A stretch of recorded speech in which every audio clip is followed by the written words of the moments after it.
అందరికీ నమస్కారం. ఈరోజు మనం వినబోయే కథ ఏంటో తెలుసుకునే ముందు, వీడియో చూస్తున్న ప్రతి ఒక్కరూ లైక్ చేసి, ఛానల్‌ని సబ్స్క్రైబ్ చేసుకోండి. అన్నపూర్ణమ్మ ఆంతర్యం ఇవాళ సంతోష సముద్రంలో మునిగి తేలుతుంది. ఎప్పుడో గత కాలంలోని మధుర స్మృతులని మనసుని మీటుతూ పులకరింపజేస్తున్నాయి. మళ్ళీ తన నలుగురు బిడ్డలకి ఒక్కసారి తన చేతులతో వండి వడ్డించాలని తన కోరిక వినేవారి దృష్టిలో స్వల్పమైనదే కావచ్చు. కానీ అది ఎంత విలువైనదో, అపురూపమైనదో తన మనసుకు మాత్రమే తెలుసు. ఎన్నాళ్ళకెన్నాళ్ళకి తన కోరిక అనుకోకుండా నెరవేరుతుందో తలుచుకుంటే కళ్ళు చెమ్మగిల్లుతున్నాయి. అన్నపూర్ణమ్మకి నలుగురు సంతానం. పెద్దవాడు ప్రకాశం, రెండోవాడు శేషగిరి, తర్వాత పుట్టింది పద్మావతి, ఆఖరివాడు శేఖరం. రుబ్బురోలు దగ్గర కూర్చొని మస్కిసిన జ్ఞాపకాల్లోకి మెల్లగా జారిపోయింది అన్నపూర్ణమ్మ. సినిమా రైళ్లల్లే తెరలు తెరలుగా తిరిగిపోతున్నాయి జ్ఞాపకాలు ఆమె మనోనేత్రం ముందు. శేఖరం పసివాడిగా ఉన్నప్పుడు ఒక కంచెలోనే కలిపేది నలుగురికి. పెద్దవాళ్ళు ముగ్గురికి ముద్దలు చేసి చేతుల్లో పెట్టి శేఖరానికి గోరు ముద్దలు నోటికి అందించేది. అలా దగ్గర కూర్చొని వాళ్ళ కడుపునిండా తినిపించడంలో తనకి సంతృప్తితో పాటు ఒకానొక తీయని మాతృభావన అనుభూతినిచ్చేది. ఒక్కొక్కప్పుడు పనిలో వీలు కాక అలా పెట్టలేనప్పుడు తన మనసుకి ఎంతో వెలితిగా అనిపించేది. పెట్టిన అన్నం కలుపుకోవడం చేతకాక సగం కింద మీద పోసుకొని ఆఖరికి విసుకొచ్చి, అమ్మా నువ్వు కలిపెట్టవే అనేవాళ్ళు బిడ్డలు. విసుగు, నిస్సహాయత పెనవేసుకున్న ఆ పసిపాపల మొహాలు చూస్తే అంత పనిలోనూ తనకి నవ్వొచ్చేది. క్షణక్షణం వాళ్ళకు తన అండ అవసరమన్న తలకు అదో రకమైన గర్వాన్ని, ఉత్సాహాన్నిచ్చేది. మమకారం పొంగిపోతుండగా, పిచ్చి సన్నాసులారా, నేను పెట్టంది అన్నమేనా తినలేని వాళ్ళు రేపు ఎలా బ్రతుకుతారా అంటూ అంత పని వదిలేసి వాళ్ళ నోటికి అన్నముద్దలు అందించేది. ఆనాడు వాళ్ళకిష్టమైన ఏరుచి తిండి వస్తువు కాస్త చేతిలో పెడితే చాలు, సంతోషంతో వాళ్ళ మొహాలు వెలిగిపోయేవి. ఈనాడు లక్షల రూపాయలు మూటగట్టించినా వాళ్ళ కళ్ళలో ఆ ఆనందాన్ని సృష్టించగలరా? తను అలిగితే అది, తను భయపడితే భయపడి, తను చేరదీస్తే కరిగి, తను లాలిస్తే పడుకుని తనని పెనవేసుకుపోయిన ఆనాటి వాళ్ళ 10 రూపాయలు ఇప్పటికీ తన కళ్ళ ముందు ఆడుతున్నాయి. ఆ రోజులో ఒకసారి కన్నుం చేతిలో డబ్బాడక ఎక్స్కర్షన్‌కి తండ్రి వెళ్ళొద్దన్నానని బిక్కమొహం వేశాడు ప్రకాశం. ఎప్పటినుంచో కంచిపట్టు చీర కొనుక్కోవాలని పైసా పైసా కూడబెట్టి దాస్తున్న డబ్బంతా తీసుకొచ్చి వాడికిచ్చింది తను. ఆనాడు వాడి ఉత్సాహం సగభాగం పంచుకునేటప్పుడు తనకు కలిగిన సంతృప్తి తను ఎన్ని కంచిపట్టు చీరలు కట్టుకుని సాధించగలదు? మరోసారి శేషగిరి తన కాలేజీలో లాబొరేటరీలో ఖరీదైన గాజు సామాగ్రి పొరపాటున జారవిడిచాడట. వాటికి గాను పైకం జమ కట్టాల్సొచ్చింది. తండ్రి పట్టే చివాట్లకు జంకుతున్నాడు వాడు. డబ్బు విషయంలో మహాకఠినంగా వ్యవహరించేవాడాయన. వాడి స్థితికి జాలేసింది. ఎవరో తన జ్ఞాపకార్థం తండ్రి తన వేలికి తోడిన మంచి ముత్యపు ఉంగరాన్ని ఎవ్వరికీ తెలియకుండా కుదుపెట్టి ఆ డబ్బు వాడి చేతికి అందించింది. ఆ రోజున శేషగిరి తనని మా అమ్మ మంచిది, చాలా చాలా మంచిదంటూ పొగడ్తలతో ఆకాశానికి ఎత్తేయడం తను మర్చిపోగలదా? సరోజా, శేఖరం క్లాస్మేట్లు ఆ పిల్లని ప్రేమించాను. నువ్వు ఎలాగైనా నాన్నతో చెప్పి ఒప్పించమ్మా అని తనతో మొరపెట్టుకున్నాడు. చండశాసనుని తండ్రి ఎదుటిపడి ఏది చెప్పాలన్నా ముందు నుంచి పిల్లలందరికీ హడలే. తనే సాహసం చేసింది. ఆయన పెట్టే దీవెనలని భరించి నచ్చచెప్పి సమాధానపరిచి ఒప్పించినందుకు శేఖరం నోటితో కాకపోయినా వాడి కలలో మెదిలిన కృతజ్ఞతకు తను చదువుకోలేదు. ఇలాంటి ఎన్నో తీయటి జ్ఞాపకాలు మనసును ఉక్కిరిబిక్కిరి చేపిస్తేస్తూ లేని ఓపెన్‌ని తెచ్చిపెడుతున్నాయి. అన్నపూర్ణమ్మ మళ్ళీ ఈ లోకంలోకి వచ్చింది. ముందుగా నుంచి కూతురు అంటుంది, ఎందుకే అమ్మా అంత తతంగం పెట్టుకుంటావు? నువ్వు చేయలేవే. నా మాట విను. ఒక కూర పచ్చడి చేసి ఊరుకో. ఇంకేమన్నా కావాలంటే హోటల్ నుంచి తెప్పిస్తాలే అంటుంది. ఆమె ఇంట్లోకి రాకూడని పరిస్థితి. తల్లి రోగిష్టిది. మొన్నటి వరకు బ్లడ్ ప్రెషర్ ఎక్కువై మంచం దిగలేదు. 4 అడుగులు వేస్తే నీరసంతో వచ్చి తూలిపోయింది. ఈ చాకిరితో మళ్ళీ ఎక్కడ మూలపడుతుందని కూతురు భయం. అన్నపూర్ణమ్మ నవ్వుకుంది. పిచ్చిపిల్ల, దానికేం తెలుసు? తన నీరసం ఎగిరి చక్కగా పోయిందని. ఎప్పటినుంచో ఇలాంటి రోజు కోసం కలలుగని తీరా చేసి దేవుడిచ్చిన వరంలాంటి సమయాన్ని చేతులను వృధా చేసుకుంటుందా? తను పెద్దవాణ్ణి. ఉల్లిగారెలంటే ఇష్టం. రెండోవాడు గుత్తి వంకాయ కూర అంటే ప్రాణం పెడతాడు. ఇక శేఖరం ఆవకారం చేస్తే రెండో వారికి మిగిలినివ్వడు. పద్మ పిచ్చి కానీ ఇవన్నీ హోటల్లో దొరుకుతాయా? దొరికినా తన చేతిలో చేసి ముచ్చట్లు చెప్తూ స్వయంగా వడ్డించి మునుపట్ల ఒక్కసారి ఆ సంతృప్తిని నెమరు తెచ్చుకోవాలని కాదు తన ఆశ. భగవత్ సంకల్పాల కంటే ఇదే కాబోలు. ప్రతిమరణ భంగపడిన రాలని సందర్భం ఇలా అనుకోకుండా సమకూరిందంటే దేవుడి దయే అనుకోవాలి. మళ్ళీ అన్నపూర్ణమ్మ మనసు వెనకటి పుటలను తడిమింది. పెద్దవాడికి ఉద్యోగం రావటం మొదలు తను నలుగురు బిడ్డల్ని ఒక్కసారిగా కళ్ళ చూసుకునే లేదు. ఆఖరికి పెళ్ళిళ్ళకు కూడా ఒకరొస్తే ఇంకొకరు తనకేదో ఇబ్బందొచ్చి రాలేకపోతున్నామని టెలిగ్రామ్ ఇచ్చేవాళ్ళు. ఉద్యోగాలు, ఆ తర్వాత పెళ్ళిళ్ళు తన నుంచి వాళ్ళను మరీ దూరం చేశాయి. శేఖరం కూడా పెళ్లి చేసుకుని ఉద్యోగరీత్యా వేరు ప్రాంతానికి వెళ్ళిపోయిన తర్వాత లంకంత కొంపలో తను ఆయన బిక్కుబిక్కుమంటూ మిగిలారు. సందడిగా ఉండే ఇల్లు బోసిపోయి నిశ్శబ్దంగా ఉండేది. ముందు గదిలో ఆయన వంటగదిలో తను వెనకటి రోజులను తలుచుకుని నిట్టూరుస్తూ భారంగా కాలం గడిపేవారు. పండగో పబ్బమో వస్తే ఆ ఒంటరితనం మరీ ఇబ్బంది పెట్టి పీడించేది. ఒకసారి అందరినీ రమ్మని వ్రాయండి అని ప్రతి పండగకి ముందు ఆయన వేధించేది. పిచ్చిదానా, వాళ్ళ అత్తవారిళ్ళకు వెళ్లకుండా ఇక్కడికి ఎలా వస్తారే, మనం రమ్మంటం కూడా తప్పే అని తనకేసి జాలిగా చూసి నవ్వేవారు. ఆయన అలా కాదని మామూలు రోజుల్లోనే ఒక రెండు సార్లు అందరినీ రమ్మంటూ ఉత్తరాలు రాయించింది. కానీ ఒకరి తర్వాత ఒకరు చుట్టపుచుప్పుగా చూసిపోయారు తప్ప ఒక్కసారి వచ్చి తన కన్నుల పండగ ఇంట్లో మసింది లేదు. కూతురు అల్లుడు కూడా అప్పుడప్పుడు వస్తూనే ఉన్నా అందరూ కలిసొచ్చి కలకలాడే ఎండుతనం కోసం తను కలవరిస్తూనే ఉంది. ఒకసారి ఆగలేక కొడుకులకి కూతురికి తన అభిలాష తెలియపరిచి వచ్చే సంక్రాంతి పండగకి తప్పకుండా రమ్మని కోరుతూ ఉత్తరాలు తనే రాసింది. తన మాట తీసేయరన్న నమ్మకంతో సంక్రాంతికి 4 రోజులకు ముందే పండగ పనులకు దిగింది. ఇల్లు వాకిళ్ళు కడిగి గుమ్మాలకి పసుపు కుంకాలు పెట్టి మామిడి తోరణాలతో అలంకరించింది. మనుమల చేత బొమ్మలు పెట్టించాలని, భోగిపళ్ళు పోయాలని, ఏవేవో కోరికలు తీర్చుకోవాలని ఆశిస్తూ ఓపిగ్గా అటక మీద బొమ్మలన్నీ దింపి తులిపింది. అందరూ చిన్న సన్నాసులు. ఏమన్నా చిరుతిండి లేకపోతే ఎలాగా అనుకుంటూ అరిసెలు వండింది. కారపూస చేసింది. డబ్బాలో పోసి మూత పెట్టింది. అన్ని సన్నాహాలు పూర్తి చేసుకుని కొండంత ఆశతో వాళ్ళు ఎప్పుడు వస్తారని ఎదురుచూస్తున్న తనకు ఆశని పాతాళంలా సరోజ రాసిన ఉత్తరం తన ఉత్సాహాన్ని కప్పున చల్లార్చేసింది. తన చిన్న కొడలు శేఖరం మరియ తనని ఎంత అపార్థం చేసుకున్నది. దూరంగా ఉన్న అత్తగారి బుద్ధి పోనిచ్చుకోక అధికారం చెలాయిస్తుందట. తనని కన్నవారికి దూరం చేసి చోద్యం చూడాలనుకుంటుందట. పెళ్లి చేశాక కూడా కొడుకుని తన చుట్టూ తీపుకోవాలనుకోవటం అంత మంచిది కాదట. ఇలాంటి అబండాలే ఎన్నో ఆ జాబ్ చదివి వినిపిస్తుంటే కీళ్ళు సడలిపోతున్నట్టు, గుండె వేగం హెచ్చినట్టు, సముద్రం పోటెత్తినట్టు, రక్తం ఉవ్వెత్తున పొంగుకొస్తున్నట్టు అయ్యి ఒక్కసారిగా తూలిపడిపోయింది. రోగమూ రుష్టం లేకుండా ఆరోగ్యంగా తిరిగే కాలంలో తనలో మొదటిసారిగా బలహీనత చోటు చేసుకుంది. అప్పటినుంచే పెళ్లి కాగానే కూతుళ్ళు, ఉద్యోగాలు రాగానే మగపిల్లలు, పుట్టిళ్ళు వదిలిపోతూ కూతుళ్ళకి కొడుకులకి భేదం కనిపించని ఈ రోజుల్లో కూతుళ్ళు లాగాలే అప్పుడోసారి ఇప్పుడోసారి మొహాలు చూపించే కోడళ్ళ మీద అథారిటీ చెలాయించేంత మూర్ఖురాల తను.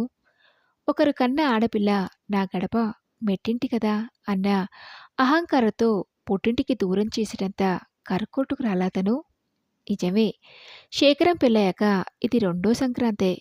మొదటిసారి తన్ని రాష్ట్రం మీదట ఇక్కడికే వచ్చారు కానీ అప్పుడు పెద్ద పిల్లలిద్దరూ రానేలేదు.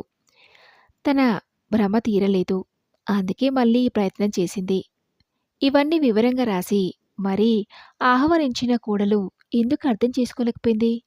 అంతే, ఆ గుణపాఠంతో మరి అందరినీ కలిపి చూడాలని ఉబలాడానికి స్వస్తి చెప్పి ఆ కోరికని గుప్తంగా తనలోనే దాచుకుంది.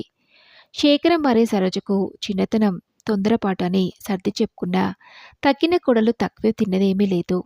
ఆ తర్వాత కూడా అమృత కలశం లాంటి తన మాతృహృదయంలో విషబిందులు రాచుతూనే వచ్చారు. ఆయన పోయిన తర్వాత ఒంటరి పక్షిగా తను ప్రకాశం వంట చేరినప్పుడు దిగులుతో శుష్కించిన శరీరానికి ఎప్పుడో ఏదో సుస్తి చుట్టుకుంటూనే ఉండేది. నీరసంతో ఎక్కువ పని చేయలేకపోయినా ఒట్టినే కూర్చుని ఉండలేక పై పనులు అందుకుంటూ కోడలికి సహాయం చేస్తూనే ఉండేది. ఒకరోజు వంట చేద్దామని పొయ్యి ముందు కూర్చుంది తను. ఉన్నట్టుండి విపరీతమైన చలి వెన్నెముక గుండా పైకి ఎగబాగి పాకినట్టయింది. పళ్ళు గడ్డకట్టుకుపోతున్నాయి. కళ్ళు తేలిపోయి మూతలు పడుతుంటే తూలి పొయ్యిలో పడకుండా నిగ్రహించుకొని ఒంటి మీద స్పృహ జారిపోతుండగా ఎలాగో లేచి మంచం మీద వరిగింది. మళ్ళీ తెలివి వచ్చేసరికి వంటింట్లో నుంచి కోడల అలుపులు వినబడ్డాయి. వంట చేయటం ఇష్టం లేకపోతే తన్నెవరు వంటింట్లోకి వెళ్ళమన్నారు? పొయ్యి మీద బియ్యం వడవేసి మంచం ఎక్కి పడుకుంటే ఏంటర్థం? వెళ్లే ముందు ఒక కేక వేస్తే నేనే చూసుకునేందుకు కాదా? నా పని నాకు తప్పుతుందా? మాడి బొగ్గైపోయిందన్నం. ఒకరిని నమ్ముకోవటం నాదే బుద్ధి తక్కువ. ఆ విసిలన్నీ తన మీదని తెలుస్తూనే ఉన్నాయి. ఆయన ఉండగా తను ఎంతో గౌరవంగా, నమ్రతగా చూసిన కోడలు ఇప్పుడు ఎంత నిర్లక్ష్యంగా చూస్తుందో. ఏం చేయగలదు తను? పళ్ళు ఖర్చుకుని మాట పైకి రాలేదు. అన్నం మార్చటం తనకు మాత్రం సరదానా? మర్నాటి మరీ బిగదీసుకున్న కోడలు జ్వరం తగ్గినా ఏ పనిలోనికి చొరబడవట్లేదు. ఏదందుకోపోయినా విసురుగా లాక్కొని వద్దులేండి, నా తిప్పలేదు నేనే పడతాను, మీరు పడుకోండి అంటుంది పుల్ల విరిచినట్టు. ఉండుండి తను వినేలా కొనుక్కునేది. అందరికీ అన్ని రోగాలను పుట్టింటికి తప్ప నేను చేసేవాళ్ళుంటే సరే, నేను మంచం ఎక్కి సుఖపడదునంటూనే శని పట్టుకుంటే 7 ఏళ్ళు నన్ను పట్టుకున్న శని 14 ఏళ్లలా ఉంది అను సనిగేది. మాటలతో చిత్రవద చేసేది. ఇక లాభం లేదని శేషగిరి కొడుక్కి అన్నప్రాసన వంకన వాళ్ళింటికి చేరుకుంది. అక్కడికి చేరాక తన ఆరోగ్యం కొంత కుదుటపడింది. ఒక దెబ్బ తిన్నది కాబట్టి తల వంచుకొని ఇంటి పనంతా తనే చేసుకుపోయేది. అయితేనేమి వచ్చే తుఫాను రానే వచ్చింది. ముందు నుంచి రెండో కోడలు దృష్టంతా తన నగల మీదే ఉందని తను కనిపెడుతూనే ఉంది. అన్నీ తీరిపోయినా తనకి ఆ నగల మీద మోజు లేదు కానీ అవి లేకపోతే తను గుడ్డి గవ్వకు చెల్లదేమోనన్న భయంతో కోడలి కోరిక గ్రహించి గమనించినట్టు ఊరుకుంది. ఓ రోజు కోడలు ఏం చేసిందంటే, సరదాగా కాసేపు కూతురి మెడలో వేస్తానని తన గొలుసు తీసుకొని ఆ తర్వాత గడుసుతనంగా కంసాలిని పిలిపించి నెక్లెస్ చేయమని కంసాలికి తన గొలుసిచ్చి పురమాయిస్తుంటే తను బయటపడక తప్పలేదు. నేను బ్రతికుండగా అది నా మెడలోనే ఉండాలని. ఆ తర్వాత ఎలాగో అవి నీకు చెందేవి అన్నది. తను న్యాయంగానే అనుకున్న పని సాగనందుకు దుమదుమలాడిపోయింది కోడలు. కంసాల్ని పంపేశాక తన మీదున్న కోపాన్ని కూతురి మీదకు మళ్లించి, పాపిష్టిదానా, నీ మారా మూలానే ఇవాళ ఇన్ని మాటలు పడ్డాను నేను అంటూ బాధి వదిలిపెట్టింది. ఏ పాపం తెలియని ఆ పసిపిల్లని ఆ సమయంలో వారించినా ప్రయోజనం ఉండదని మౌనంగా ఉండిపోయింది తను. రాత్రి కొడుకుని నిగ్గదీస్తుంది కొడలు. ఏం, నేల తరబడి ముప్పోతుల మేపేందుకు పనికొచ్చాం కానీ ఒక్క పీసరు బంగారం విడవడానికి పనికిరాలేదేం? తను సొమ్మేమైనా ఇక్కడ దాచిపెట్టలేదుగా?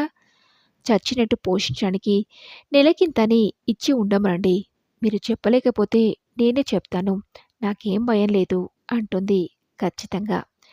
నిశ్చేష్టురాలైంది తను. ఏమిచ్చి పెరిగారు తన పిల్లలు తనేంటా? మరునాడు శేఖరం ఇంటికి బయలుదేరింది.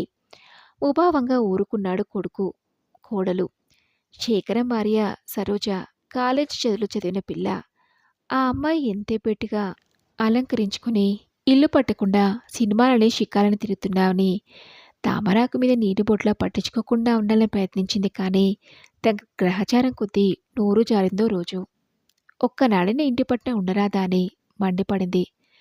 సరోజ నన్ను తిరిగిపోతున్నంది మీ అమ్మ అని చెప్పింది. మరునాడు తన ఊరికి టికెట్ కొని రైలెక్కించాడు శేఖరం. ముగ్గురు కోడళ్ళు 3 విధాలుగా చెప్పిన సారాంశం ఒక్కటే, నువ్వు మాకు పనికిరావు అని. ఇందులో ఎవరిని తప్పు పట్టలేదు. తన దురదృష్టాన్ని నిందించుకోవాలి తప్ప. వేరే ఇంట పుట్టి తన ఇంట మెట్టిన వాళ్ళు కోడళ్ళు. వాళ్లకు తన మీద ఆపేక్ష లేకపోవడం సహజమే. మరి చిరాకు పరాకు రెక్కలు ముక్కలేటట్టు ఇంత వాళ్ళనంత వాళ్ళుగా చేసి తనలోని రక్త మాంసాలతో రూపుదిద్దుకున్న కొడుకులే పెళ్ళాలి, ఈటెల్లాంటి మాటలు విసురుతూ కన్నతల్లిని కానిదానిగా గడప దాటిస్తుంటే మొహాలు తప్పించి ఊరుకోవటం ఇంత దారుణం! ఏమిటంత వెర్రిని కొడుతుంది? జీవితాంతం తోడుగా నిలిచేవాళ్ళు భార్యలు. ఇవాళ రేపట్లో రాలిపోయేది తను. అమ్మని వెనకేసుకురావటం తెలివితక్కువని ఎరగరా వాళ్ళు? పోనీ తన సంగతి వదిలిపెట్టినా తన రక్తం పంచుకున్న వాళ్ళు కదా అన్నదమ్ములు. వాళ్ళ మధ్య కూడా సఖ్యత లేదే. ఒకరి మాట ఒకరికి నచ్చదు. ఒకరి పని ఒకరికి గిట్టదు. ఒకరి పొడ మరొకరికి కంటకం. చిన్నప్పుడు ఒకరి మీద ఈగ వాలితే మరొకరి మీద బండ పడినట్టు ప్రాణంలో ప్రాణంగా మసిలిన వాళ్ళు వీలినా అని మనసెంతో వెదకి లోనవుతూ ఉంటుంది. పద్మావతి ఒక్కతే ఇంకా తన కోసం పాకులాడుతుంది. ఒక్కదానివి ఇలా ఒంటరిగా ఉంటే ఈ కాలో చెయ్యి ఏ కాలో చెయ్యి వచ్చితే నేను కనిపెట్టే దిక్కు ఎవరు అని తన ఇంటికొచ్చేదాకా వద్దలేదు. అల్లుడు కూడా యోగ్యుడు. తనని గౌరవంగా చూస్తున్నాడు. భగవంతుడి పిలుపు కోసం ఎదురుచూసే తనకు ఆఖరి రోజులు ఇలా గడిచిపోతే చాలు. గమ్మత్తుగా ఈవేళ కూతురికేదో సంబంధం చూడాలొచ్చిన ప్రకాశం, కోర్టు పని మీద శేషగిరి, ఆఫీస్ పని మీద శేఖరం అనుకోకుండా ఇక్కడ కలుసుకోవటం తటస్థించింది. ఎప్పుడో అణగారిపోయిన తన కోరికని జీవం పోసి తట్టి లేపారు. ఇలాంటి సంఘటనే మనిషికి లేని శక్తి నింపేది. లేని సత్తువ తెచ్చుకొని అనుకున్నవన్నీ చేసింది అన్నపూర్ణమ్మ. కలదని మరచి తల్లి అభిమానంతో మునిగి తేలారు కొడుకులు. మనసు విప్పి మాట్లాడుకుంటూ కష్టసుఖాలు కలబోసుకుంటూ అరమరికలు లేకుండా మసులుతున్న కొడుకుల్ని చూసుకుని తన చిరకాల వాంఛని నెరవేరేందుకు పొంగిపోయింది అన్నపూర్ణమ్మ. ఈ ఉల్లిగడ్డల చేయటంలో మా అమ్మ చేతి రుచి మరెవ్వరికీ రాదు బావగారు అని ప్రకాశం. మా అమ్మకింకా నాకేది ఇష్టమో గుర్తే అని మెప్పుగా చూసి శేషగిరి మాటల తర్వాత ఆ అవకారం గిన్నె ఇలా తే అమ్మా అని మురిపిస్తూ శేఖరం ఆ మాతృదేవతని ఆకాశానికి ఎత్తేశారు. అబ్బే, నా బిడ్డలు మారిపోవటం ఏంటి? వాళ్ళెప్పటికీ నావాలని మురిసిపోయింది ఆవిడ. అందరి పనులు పూర్తయ్యాయి. ఒకేసారి బయలుదేరారు. గమ్యస్థానాలు వేరైనా ప్రయాణం చేస్తున్నది ఒక రైలునే కాబట్టి ముగ్గురు అన్నదమ్ములు ఒక కంపార్ట్మెంట్లోనే ఎక్కి కూర్చున్నారు. అమ్మ పక్షపాత వైఖరి చూశావా? కంపెడు పిల్లలతో ఇంటి చాకిరీ చేసుకోలేక విలవిల్లాడిపోతున్నారు గాని మీరు వేసుకోగా మిగిలిన చిన్న చితిక నాపాలే పడింది. పాత బీరువాలు, రిపేరుకొచ్చిన సాకు వాళ్ళు వదిలిన రేడియో, అనాకాని స్టీల్ సామాన్లు అవేగా నాకిచ్చినవి. కుండిగలు, గంగలాయలు ముందు మీరే దొర్లించుకుపోతిరి శేఖర నిష్ఠూరంగా అన్నాడు. అవునయ్యా, చిల్లులు పడిన రావల సైజులో గుండెలు గంగలాయి మాకిచ్చింది. అవందరికల్లా పడినాయి. అవి మాకిచ్చి వెండి కంచాలు, గిన్నెలు, గ్లాసులు చిన్న సైజువికి గప్చుప్గా నీకిచ్చి సర్దుకోమన్నది. అవునా అన్నాడు శేషగిరి.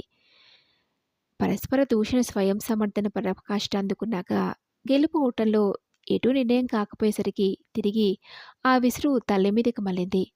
అసలు అమ్మ మనందరికీ సమానంగా చూస్తే మనలో మనకి తగువులు ఎందుకొస్తాయి? ఈసారి కనబడి నాలుగు దులుపక వదులుతానేమో అన్నాడు ప్రకాశం కల్లో కత్తు నూడుతూ. నేను అంతే, నాలుగు జాడించి తీర్తాను. శేఖరం వంతపడడు. నేను మాత్రం కడయే ఊరుకుంటానా? సవాల్ చేశాడు శేషగిరి. కసిగా మొహాలు మటమట్లాడిస్తూ కూర్చున్నారు ముగ్గురు. ఇటు స్టేషన్లో ఆగి తిరిగి బయలుదేరింది రైలు. ఉన్నట్టుండి ఎందుకో పెద్ద చరికిచ్చింది రైలు. ఆ కుదుపుకి పెట్లుండి వారందరూ ఒకసారిగా ముందుకు తులి కంగారు పడుతూ తిరిగి సర్దుకున్నారు. అన్నదమ్ములు ముగ్గురి నుదులు ఎదురు కొట్టుకున్నాయి. తడుముకుంటూ అప్రయత్నంగా అమ్మా అనుకున్నారు ముగ్గురు. ఎదుటి సీట్లో కూర్చోడానికి ఇందాక వీరినే గమనిస్తూ సాధువు చిరునవ్వు నవ్వాడు. ఎందుకు బాబు, మళ్ళీ తల్లిని తలుస్తున్నారు? తెల్లబోయి చూశారు ముగ్గురు ఆయన వంక. మీరు అనుకుంటున్న మాటల్ని బట్టి చూస్తే మీ తల్లి మీకు ఎంతో ద్రోహం చేసిందనిపిస్తుంది. మరి చిన్న ప్రమాదానికే తబ్బిపోయి మళ్ళీ ఆవిడనే స్మరించుకుంటున్నారు ఎందుకని? ఆయన కంఠంలో వ్యంగ్యం ధనించింది. పైకి సిగ్గుపడ్డారు కానీ లోపల మండిపోయారు. వీడికి ఎందుకు మా గోల? తెలిసిన వాళ్ళు ఎవరూ లేరు కదా అని ఆవేశంలో గట్టిగా మాట్లాడకుండా తప్పైపోయిందనుకున్నారు. నీకెందుకయ్యా అనడానికి భయం. మామూలుగా అడుగు తినే గంజాయి తాగే సాధులా లేడా ఆయన? ఆయన వాలకం. కాషాయ రంగువైన బట్టలు శుభ్రంగా ఉన్నాయి. గడ్డాలు, మీసాలు వంకిలు తిరిగి అక్కడక్కడ నెరిసి ఉంది. శాంతము, గంభీరము మూర్తిభవించినట్టున్నాడాయన. చేతికి వాచి, ఖరీదైన సూట్‌కేసు. ఆయన భుక్తి కోసం వైరాగి అవతారం ఎత్తిన బాపతి కాళ్ళని రుజువు చేసుకున్నారు. చేతిలో అందమైన బైండింగ్, బంగారాక్షలతో మెరుస్తున్న అరవిందుని లైఫ్ డివైన్ భగవద్గీత పుస్తకాలు ఆయన సాధుత్వాన్ని, జ్ఞానాన్ని చెప్పకనే చెప్తున్నాయి. మనిషి చూడగానే ఒకానొక గౌరవభావము, భక్తి కలించే విధంగా ఉన్నాడాయన. దానికి తోడు కంపార్ట్మెంట్‌లో ఉన్న మిగతా వాళ్ళు కూడా ఆయన మాటల్ని సమర్థిస్తున్నట్టు మెప్పుగా చూస్తున్నారు. తేలుకుట్టిన దొంగలా కిక్కురనకుండా ఉండిపోయారు ముగ్గురు. వాళ్ళకి అందరికీ చెప్తున్నట్టుగా ఓసారి చుట్టూ చూసి ఆయన మళ్ళీ ప్రారంభించాడు. మనం కష్టాల్లో తలుచుకునేది మనల్ని అత్యధికంగా అభిమానించే వాళ్ళనే నాయనా.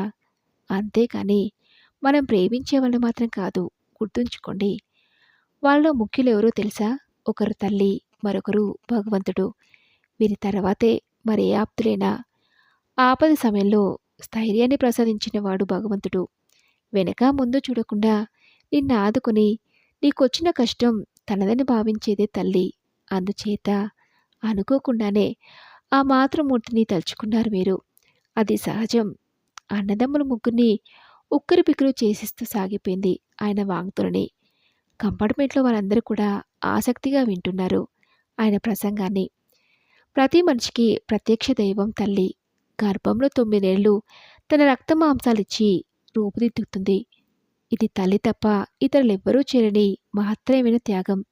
అప్పుడే కాదు, నీవు జన్మించిన తర్వాత కూడా తన రక్తపోట్లను అమృతం వంటి క్షీరంగా మార్చి నీ శరీరానికి పుష్టినిచ్చే పాడి ఆవుగా మారుతుంది.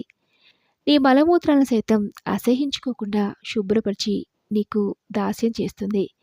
ఆ జన్మాంతం అనుక్షణం నీ క్షేమం కోరుతూ సదా నిన్ను కూర్చిన ఆలోచనతో నీకే అంకితమైపోతుంది. ఇంతెందుకు, తన జీవితాన్నే నీ చుట్టూరా పరిచి నీకు పువ్వుల బాట ఏర్పాల్చని తాపత్రయపడుతుంది. గుక్క తిప్పుకోవడానికి ఆగాడాయన. గంభీరమైన ఆయన వదనలో సన్నటి బాధ విచిక ఒక క్షణం కదలాడింది. వాళ్ళే ఉద్దేశిస్తున్నట్టు ఆ ముగ్గురి వంక తీక్షణంగా చూశాడాయన. అటువంటి త్యాగమూర్తిని తుచ్చమైన పెట్టిపోతుల గణితంలో లాభ నష్టాలు బేరేజు వేసి లేని పక్షపాతాన్ని ఆపాదించి కించపరుస్తున్నారంటే అదెంత అమానుషమో గ్రహించలేరా మీరు? చిన్నబోయాయ ముగ్గురు మొహాలు. ఒక్కసారిగా జాలిపడ్డాడాయన. తను మరీ కఠినంగా మందించలేదు కదా. మనకి సమస్తము దారపోసిన తల్లికి తిరిగి మీ రక్త మాంసాలు ఇమ్మని మీ భోగభాగ్యాలు అంటకట్టమని చెప్పను.